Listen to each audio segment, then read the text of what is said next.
नमस्कार, मैं राजू और नो पॉलिटिक्स में आप सभी का एक बार फिर से स्वागत है। सबसे पहले आप सभी से मैं क्षमा मांगना चाहूँगा क्योंकि बहुत दिनों से वीडियो नहीं आ रहा था, क्योंकि मैं कुछ पर्सनल कार्यों में व्यस्त था और उसी व्यस्तता की वजह से वीडियो लाने में असमर्थ था। लेकिन अब आशा है कि वीडियो रेगुलर आता रहेगा, मतलब सप्ताह में 2-3 वीडियो आता रहेगा अच्छे मुद्दों पर, क्योंकि यही हमारे संवाद का एक जरिया है।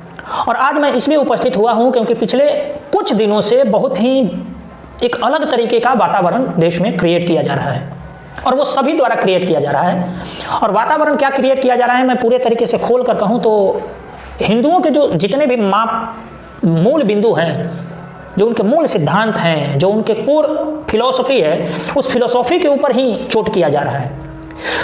पिछले दिनों आपने देखा होगा कि बिहार के किस तरीके से शिक्षा मंत्री ने रामचरितमानस को लेकर के किस तरीके का वक्तव्य दिया। उसके बाद वो मामला उत्तर प्रदेश में गया, वहाँ के स्वामी प्रसाद मौर्य ने क्या क्या बातें कही। उसके बाद एक जगह रामचरितमानस की प्रतियां जलाने का भी मामला सामने आया, हालांकि वो प्रतियां नहीं थी, वो सादा कागज था, लेकिन कहने का तात्पर्य है कि इस तरीके का कार्य किया गया, प्रयास किया गया। अभी पिछले दिनों आपने देखा होगा कि जमीयत उलेमा हिंद का एक मीटिंग चल रहा था। वो मीटिंग नाम होता है जमीयत उलेमा हिंद, हालांकि उसमें बहुत जमीयत वाले ही लोग आते हैं, लेकिन कुछ और लोगों को, जैसे कुछ हिंदू संतों को जो तथाकथित बहुत लिबरल हैं, जो सर्व धर्म वड़ा पाव में भरोसा रखते हैं, उस तरीके के कुछ हिंदू संतों को, बाकी जैन मुनियों को और बौद्धों को, सबको बुलाया जाता है, सिख लोगों को भी बुलाया जाता है उसमें। और उसमें एक समता भाव का, एक सर्वधर्म समभाव का डिस्कशन टाइप से कुछ होता है। हालांकि जमीनी स्तर पर ऐसा कुछ होता नहीं है, लेकिन एक दिखाने का प्रयास होता है कि सर्वधर्म समभाव चल रहा है।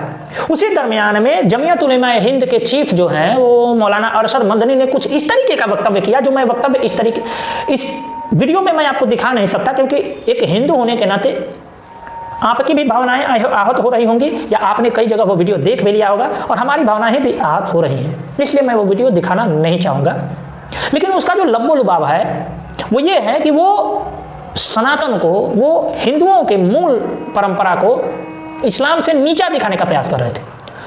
वो ये दिखाने का प्रयास कर रहे थे कि इस्लाम जो है, शांति प्रिय मजहब जो है, वो बहुत पुराना है, हिंदुओं से पुराना है। मैंने एक फैक्चुअली इतना इनकरेक्ट चीज़ है जो घाल मेल करके किसी तरीके से हिंदू परंपरा को डिमिनिश करने के, उसको छोटा दिखाने का एक प्रयास था। मनु भी अल्लाह का पूजा किया करते थे, अल्लाह और ओम एक है, इस तरीके का जो है बहुत सारी बातें बोली। और हैरत की बात यह है कि वहाँ उस मंच पर बैठे हुए तमाम जो साधु संत हैं, जो हिंदुओं के हैं, जो बौद्धों के हैं, जो जैनों के हैं, बहुत सारे लोग, सभी के सभी शांति से इस चीज़ को सुनते गए।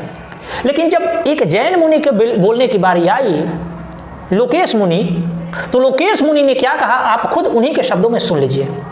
हमारे सिख समाज से परमजीत सिंह चंडोक जी ने बड़ी प्यार मोहब्बत की बातें की, किंतु उसके बाद जो मदनी साहब का वक्तव्य हुआ, हम कोई उससे सहमत नहीं है। और मैं आपसे निवेदन करना चाहता हूं, हमें केवल जोड़ने की बात अगर करनी है, प्यार मोहब्बत की कीजिए। ये जितनी कहानी सुनाई है, अल्लाह मन्नू ये वो, उससे 4 गुना कहानी मैं सुना सकता हूं। मैं मदनी साहब, आप मेरे पिता तुल्य हैं, मैं आपको दावत देता हूं शास्त्रार्थ के लिए। आप दिल्ली आइए, आप मुझे सहारनपुर बुलाएंगे, मैं सहारनपुर आऊंगा। और आपको निवेदन करता हूं, जैन धर्म के 24वें तीर्थंकर भगवान महावीर हुए, और उससे पहले भगवान पार्श्व 23वें थे।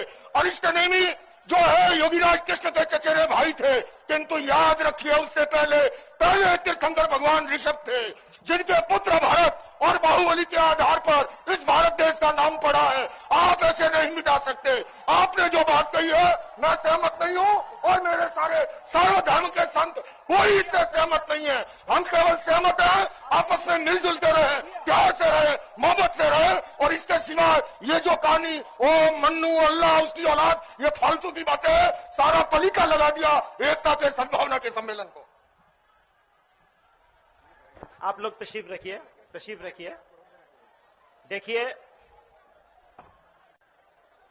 हम इस्लाम के मानने वाले हैं, मुसलमान हैं, अल्लाह के मानने वाले। बैठ जाइए, आप लोग पहले बैठ जाइए, फिर बात होगी आपसे। आप लोग बैठ। आपने स्वयं मुनि के शब्दों में सुना कि वो पूर्ण रूप से ललकार रहे थे जमीयत उलेमा हिंद को, मदनी को, कि आप आ करके शास्त्रार्थ कर सकते हैं इस तरह की बातों की। वहां पर सर्वधर्म वड़ा पाव के नाम पर बुलाया जाता है और हिंदुओं को आरएसएस के बहाने से गाली देने का प्रयास किया जाता है। मेरा सवाल यह है कि जितने भी साधु संत वहां पे गए थे, ये गए क्यों थे भाई? सबको मालूम होता है कि वो लोग अपने मंचों पर बुलाएंगे और बुलाने के बाद वही काट मार वाला और जो काफिर वाला जो कॉन्सेप्ट है उसको जस्टिफाई करने का प्रयास करेंगे। और ये साधु संत वहां पर चुपचाप सुन के और चले जाते हैं, मतलब ये इंडोर्स कर लेते हैं उस चीज को और बाहर आकर के उसी को जस्टिफाई करते हैं कि नहीं, उनके कहने का मतलब ये था वो था। मतलब इस तरीके का चीज जो है ना अब चलने वाला नहीं है। और बहुत ही दृढ़ता के साथ जैन मुनि ने उनका प्रतिकार किया, जवाब दिया और जवाब देने के बाद उन्होंने सभी संतों से आह्वान किया कि मंच को छोड़कर चला जाए, लेकिन कुछ संत वहीं पर बैठे रहे और जैन मुनि ने वो मंच छोड़कर चल दिया। इससे इस बात की पुष्टि होती है कि जो भी जैनों को हिंदुओं से अलग करने का प्रयास वामपंथियों द्वारा और तथाकथित लोगों जो लिबरल लोग हैं उनके द्वारा किया गया, उससे यह साबित होता है कि जो जैन है वो हिंदुओं का एक अंग है और हिंदुओं को जहां पर अपमानित किया जा रहा था वहां पर जैन मुनि का खून भी खौला, जबकि वो शांति के पुजारी होते हैं जैन मुनि। तो सोचना अब हमारे साधु संतों के हैं और सोचना अब हमें है कि कब तक हम इन चीजों को झेलें। क्यों जाते हैं ये लोग उनके मंचों पर? और सुनने में यह भी आया है कि जैन मुनि को धमकाने का भी प्रयास किया गया, उनके गिरेबान में हाथ डालने का भी प्रयास किया गया वहां पे। तो ये सोचने का विषय है। और सोचने का विषय यह है कि एक दिलीप बंडल जैसे तथाकथित पत्तलकार हैं, वो दिन भर हिंदुओं को गाली देते रहते हैं। एक जो नेतागण हैं, जैसे बिहार के नेतागण हुए शिक्षा मंत्री या उत्तर प्रदेश के स्वामी प्रसाद मौर्य जैसे लोग टारगेट कर रहे हैं। और तीसरी तरफ हिंदुओं का सबसे बड़ा संगठन कहने वाले आरएसएस, उसके मोहन भागवत ने भी पिछले दिनों महाभारत के एक प्रसंग को ला करके मतलब एलजीबीटीक्यू को जस्टिफाई करने का प्रयास किया। और उसके लिए उन्होंने महाभारत के हरिवंश पुराण से प्रसंग उठाया, जिसमें दो भाइयों का प्रसंग उठाया, हंस और डिंबक का, और उन दोनों को एलजीबीटीक्यू साबित करने का प्रयास किया। तो मतलब आप देखिए कि एक तरफ से वामपंथी हमला कर रहे हैं, एक तरफ से जिहादी तत्व हमला कर रहे हैं, एक तरफ से दिलीप बंडल जैसे तथाकथित पत्तलकार जो कि हिंदू नहीं है, वो बौद्ध हो चुका है। इस तरीके के सभी लोग बौद्ध हो चुके हैं जो हिंदुओं के मूल बिंदुओं पर, उनके मूल सिद्धांतों पर, मूल कॉन्सेप्ट पर हमला करते हैं। इवन भगवत गीता जैसे चीजों पर भी वो हमला करते हैं। इनके साथ कभी कुछ होता नहीं है। अगर यही किसी दूसरों के साथ ये करते तो इनके साथ क्या असर होता, ये स्वयं इस बात का इनको अंदाजा है, इसलिए यह कुछ बोलते नहीं है। तो कब तक हम सहेंगे भाई? इस समाज में जितने भी बुराइयां हैं सबकी जिम्मेदारी हिंदुओं पर थोप दिया जाता है। गर्दन भी हिंदुओं को कटती है, सभी तरफ से हिंदू मारे भी जाते हैं और दोषी भी इन्हीं को बनाया जाता है। और ये हर एक सरकार में, हर एक संगठन द्वारा ये एक फैशन हो गया, प्रचलन हो गया है। आरएसएस को एलजीबीटीक्यू को कुछ सुविधा देनी है, उनको जस्टिफाई करना है, करो ना, कोई फर्क नहीं पड़ता। वैसे भी आरएसएस की अब कोई सुनता नहीं है, क्योंकि आरएसएस का चरित्र अब सभी लोग जान गए हैं।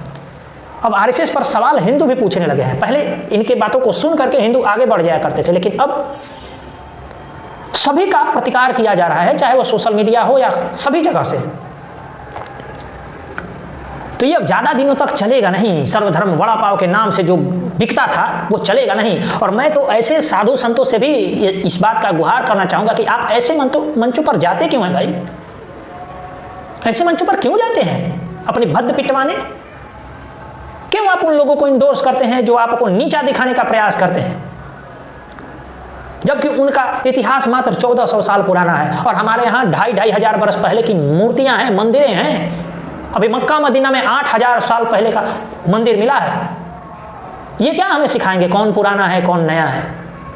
इतिहास इसका साक्षी है, और वो जो इतिहास है, जो सत्य है, वही शिव है।